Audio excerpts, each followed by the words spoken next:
Hi, everyone. Don't go anywhere. This is Ask an Autism Mom Live. Hi, everyone, and welcome back to Ask an Autism Mom Live. I'm Jenn Eggert of LakiKid.com, and you can join me every Monday live on Facebook to learn tips, meet other parents, and share your insights. On today's show, we'll be talking about the dreaded after-school meltdown. If you know someone who could use these tips, go ahead and share this video on your timeline now or tag them below. I just want to welcome everyone for coming today. Give people a minute or two to get in here.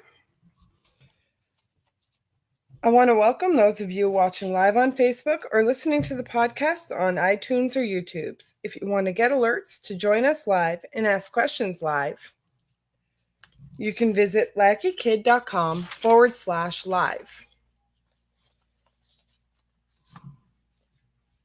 Are you experiencing the after-school meltdown?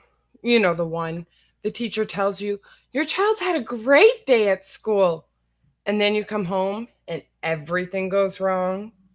Today we'll be talking about the dreaded after-school meltdown, why it happens, and some tips and ideas to help it from happening. If you're just joining us, you are listening to the Ask an Autism Mom show, and we're talking about after-school meltdowns. We can't wait to dig into this topic with you today, but first we want to give a huge shout out to our sponsors. This month, our sponsor is LakiKid, which is a destination for travel. They own rental properties, and their rental properties are actually special needs accessible and suited to our special needs families. They have dimmer lighting, a full kitchen. You can cook if you have dietary restrictions. Just a wonderful, wonderful way. And don't forget, this month we are teaming up with LakiKid to give away 3 nights at an Orlando vacation home. And LakiKid once a week will be drawing a winner for a travel kit, which is a small lap pad, the puppy neck pillow, and a marble fidget maze. So please get your entries in. It's almost the end of the month. We're running out of time. If you're just joining us, we're listening to Ask an Autism Mom show, and we're talking about after-school meltdowns. Welcome, everyone. I'm so happy to see you. Angela, Melinda, I see. And I know Melinda's got her hands full. Hi, Melissa. Melinda is one of our longtime viewers. All the ladies I mentioned are longtime viewers. Melinda just added to her family this week, so we are so excited for you, Melinda. Now, what happens when your child goes to school, comes home, and in their little agenda where you keep track of everything, the teacher says, your child had an amazing day, followed direction, raised their hand, ate what they were given, and then they come home. And then the switch is flipped, and you have a very different child. Now, I want to remind you that a big part of why we see this problem is because all day they're in school. They're sitting there, they're following directions. They are using everything in them to give everything they've got to be this child that is successful, that is doing well. And they come home and they have to let loose. Why at home? You're their mom or their dad. You are their safe place in this storm called life. You're the one place they know they can break down, they can act out, they can lose it completely. And they know mommy and daddy will always be there and they'll always support them. So I know it's hard, but when they're doing this, please keep it in the back of your mind that they are doing this because you're their safe place. You're the one place in the world that they can completely break down and melt down and be okay. They often explode, for a lack of a better word, at home because of the love and trust they have for you, for their home. We work so hard our whole life to build a home and a parental support unit that is loving, that is supportive, that they know the minute they walk in those doors, mom's got your back. So we're often the ones who get it the worst because they feel the safest with mom. I'm not saying dads too, but generally speaking in society, moms are the ones who see them after school, who help them with homework, cook their dinner, get them ready for bed. But yes, I know dads do that too. So yes, any parent who is always there and supportive of your child, you are going to get it the worst because you're their safe place. You're that calm in the storm. You know the eye of the storm? When you're looking at like a hurricane or tornado, there's that eye. And there's always the calm in the eye. And all around it is chaos. Well, you're that eye of the storm. You're that quiet, still place. And that chaos around them. Finally, when they get home, it gets too much and it breaks. So we got the worst of the meltdown at home because they break in their safe place. I know it is very hard as a parent, but just keep remembering you're their safe place. So it's easier to explode when they are in their safe place. Often our kids hold it in so hard all day at school, trying to be the best as they can, do as much as they can, follow instructions. But by the time they get home, that kettle, which has been simmering all day, is boiling over now. So your child will completely lose it. Before I forget, Tiffany, I want to talk to you about that later. Join me in group, please. There is something very important I want to mention about what you just said. Thank you. So here we can go two ways. Some kids need to have the ability to completely let loose and have no structure or routine when they get home. They get out of that tight structure of school and they need to come home to freedom, to nothing weighing on them. Other kids have that tight structure at school and they come home and they need a very strict routine and structure to get through their difficult evenings. Now, the tips to calm the after-school meltdown. Be understanding. Remind yourself, as hard as it is on you, they are melting down at home because you make them feel safe. And imagine what's going on in their mind when they're melting down. Just think for a minute. Your child is completely melting down. There is so much chaos in their little brains. Nothing is going the way it should. It's like you've been dropped in the middle of this huge, loud amusement park. You're lost. There's sights, sounds, smells. Everything is on you. That's how they feel. So we need to just give them what they need. We need to kind of play detective and see which best works for our child. Now, once you get them home, give them their space to chill out. Limit after-school activities and give them the downtime. Last year, we had Riley in a few after-school activities. We discovered that we had to remove her from quite a few because it was just too much for her. She had to come home, have a snack, do her homework, and then leave. It became too much. So we limited those after-school activities to 1 day a week. We go to evening church, and it's all very structured. So she gets that structure and routine, which she desperately needs. But yes, when she comes home, she's the child that we kind of loosen the reins a bit.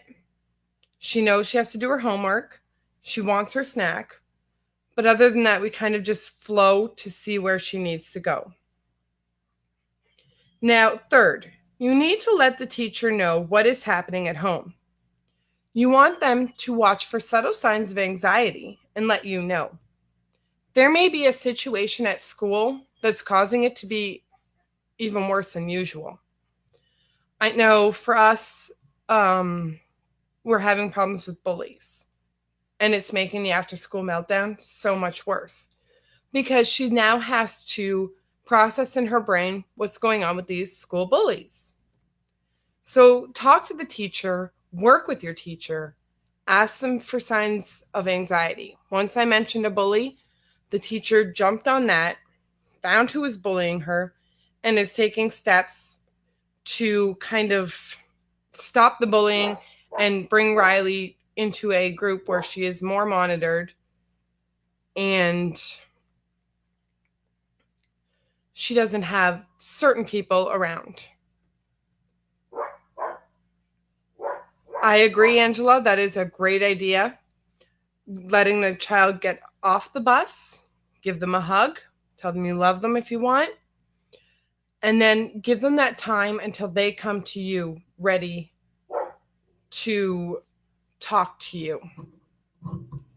A sensory break right before they get on the bus, if your school allows it, is wonderful. Also, a sensory break right when they get home, I find is amazing for Riley. We do something sensory friendly, and that kind of helps her pull into herself again and pull herself together.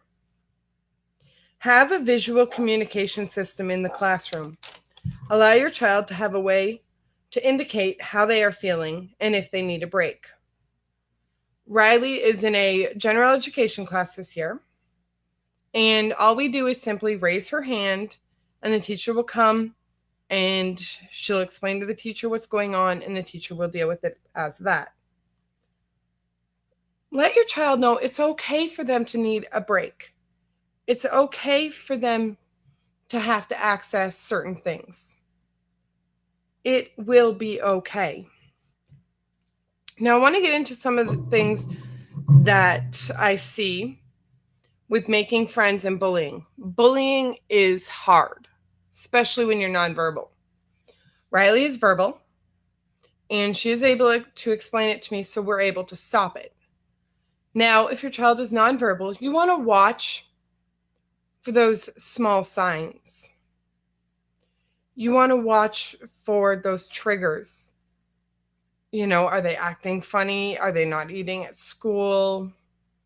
Are they reacting a certain way? Are they not wanting to go to school? And talk to the teacher and see if you and the teacher can figure out where it's coming from. Now, if you're not home and your child gets home, that's okay. My tips and tricks can be used at any time when you come home from work compared to when your child comes home. But you may want to give them to whoever watches your child during that time between after school and when mom or dad comes home. Making friends is extremely difficult. We last year were extremely fortunate that there was this little girl in Riley's class that was amazing with her. She helped her. She would talk her through things. She helps explain when Riley gets confused. And partway through the year, I discovered that this little girl's grandfather and I attend the same church. Well, grandparents. So we were able to bring them together after school. They attend church together sometimes. And she became a good friend. When we did her IEP for this year, I had one main request. And that main request was our teacher was moving from kindergarten to first grade. So I requested that we keep that teacher and bring her with us. That way she can catch Riley's problems as we back down on some of the therapy this year. What I didn't know the teacher had planned was to bring this other little girl, Riley's friend, with her to give Riley the support she needs in a different situation. I know we won't always have our Miss P, but for this year, it's really helping. Miss P is helping Riley learn to be friends. But we also work on dealing with learning to be friends at home, social stories. I bring her out to community events as often as I can. I say, oh, look, there's so and so from your school. Let's go talk to them. And I kind of put her, yes, she's uncomfortable, but I put her in a situation where she's learning to engage with people. I do guide her a lot. I do kind of give her helpful tips, hints, but I make it as stress-free as I can. As simple as we'll go to a movie on the town night where they do a big projector screen in a movie. They have free popcorn, little games to play. And I'll encourage her to play a game with her friend or sit beside her friend for the movie. And in that, I'll say, okay, can you share your popcorn? Can you, I guide that friendships. We live in a small town. A lot of the kindergarten parents, now first grade parents, know me. They know Riley, so they understand us. So they're a little bit more accepting in a lot of cases. Dealing with school refusal. Oh, Angela, I feel you. Last year, we had so many problems with school refusal. She just wouldn't go. We would go to put her on the bus in the morning, and she would start screaming. The bus driver literally had to help me put her onto the bus. She would give her a hug, tell her it's okay, and tell her it's okay. The bus driver would help her. We then found out it was a bully issue. When I went to the school for the bully issue, I found out that the teacher was not going to help me. She stated, I took a class in autism, so I know all about autism. We all know a class doesn't teach you autism. Being the parent of one autistic child does not teach you autism. Autism is a huge, huge spectrum.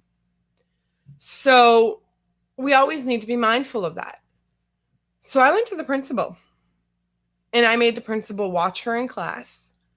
I made her transitions teacher. She went to a special class for remedial help. I made that teacher watch her in class. And we saw the bullying. We saw the teacher not being supportive. So my husband and I made a decision to remove her from that class. The principal wasn't very happy, but she eventually moved her to Miss Strange, who we have now. And we love Miss Strange. She is very understanding and very, very wonderful. Field trip problems. I hate when they say we don't have someone to send on a field trip so your child can't go. Ask around. I know we have a couple kids in our school district whose parents have done sled checks and who are able to go with them. Sometimes it's not always a parent. I have seen grandma go. I have seen an uncle go. As long as they had the sled check, our school allows them to go with the child so the child can still experience the field trip but have their family there. I just want to say, I saw someone poke in and say hi. David Chenard. Hi, Dad. I think it's hilarious. My dad is at work and he loves to try and catch me when he can. So to wrap it up, I just want to go over the tips quickly again. Be understanding. Give them their space at home to chill out. Let the teacher know what's happening and ask for signs of anxiety. Have a visual communication system that your child can use. And contact their therapy team to help make a plan to help your child cope. The therapy team making a plan is huge. The therapy team for us was huge. We focused a lot on making friends and proper communication in the classroom. Use the therapy team to your advantage. Use it for what your child struggles with, even if it's not the ABCs. My child struggles with communicating effectively. So that was what we worried about. So do whatever you feel is best.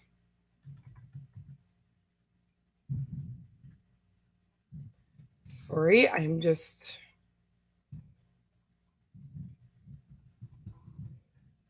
Do what you feel is best. Work your hardest to make your child happy. Don't forget to enter our giveaway this month. It is coming to the end of the month. We will be drawing a winner for 3 nights in Orlando at a special needs friendly vacation property. And each week we will have a winner for a travel kit. It includes the neck pillow, a small weighted lap pad, and the marble maze.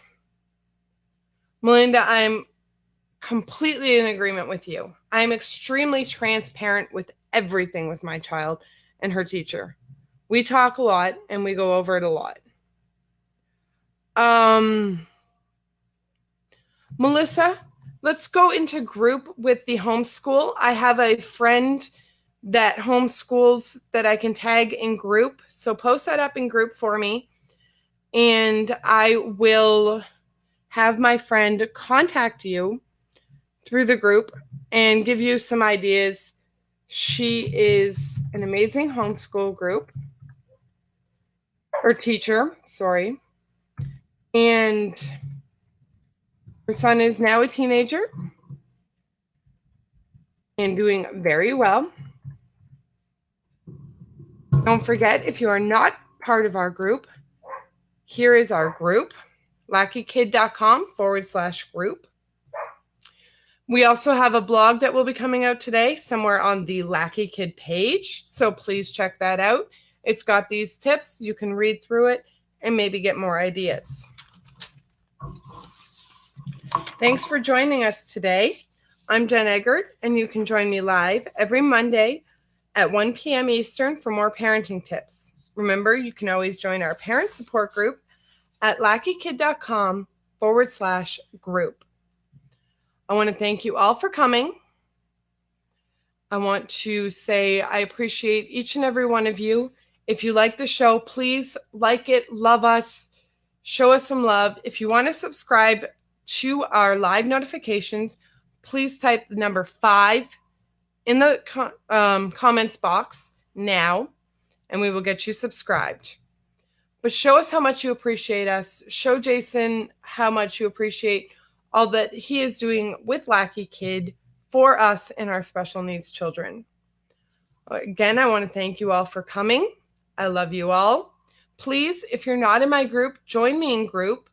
To the mom discussing the forced medications at school, please, please, please come to group. We need to talk. There's so much wrong with that comment that you made that you need to be aware of your rights and your child's rights. And I would love to help walk you through those. Have a great day. Join me in group. I will see you all soon. And next week, I think I'm going to start talking about sensory-friendly Halloween. I know it is coming. And I really want to give you some ideas of some simple costumes that are not overwhelming for our child and some other ideas. So thanks for coming. Have a great day. And remember, every child brings good luck. Bye. Thank you.